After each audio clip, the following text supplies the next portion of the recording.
Merci, Monsieur le maire.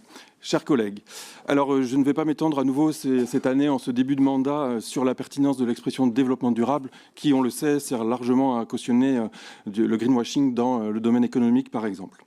En tout cas, ce rapport a l'avantage de nous inviter à prendre chacun un temps pour faire un bilan d'étape de l'action municipale, aussi bien pour nous élus que pour les services qui nous accompagnent dans sa rédaction.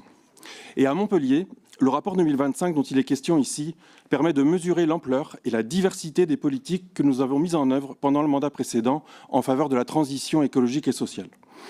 Les Montpelliéraines et les Montpelliérains ont d'ailleurs bien perçu notre engagement écologique et social et l'ont approuvé à une très large majorité le 22 mars en faisant à nouveau confiance à notre liste de rassemblement de la gauche et des écologistes.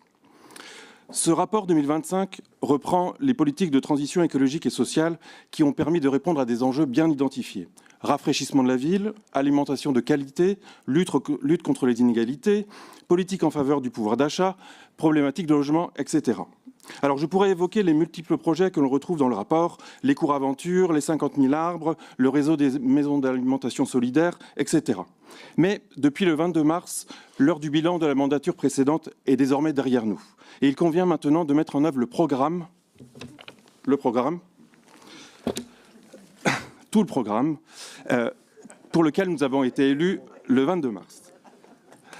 Alors, il s'agit finalement de répondre aux mêmes enjeux avec la concrétisation de projets, le Grand Lunaret, l'Agriparc des Bouisses, la Cité de l'Alimentation, mais aussi de nouveaux outils et projets.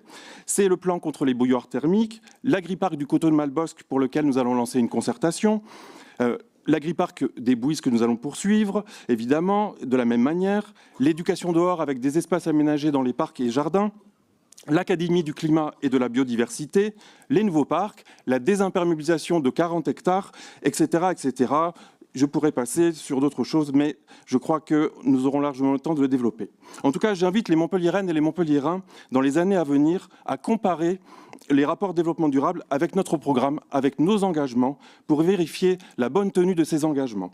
Pour cela, je propose de mettre à l'avenir davantage en avant ce rapport et peut-être de le structurer de façon encore plus communicante au sens noble du terme. Je vous remercie.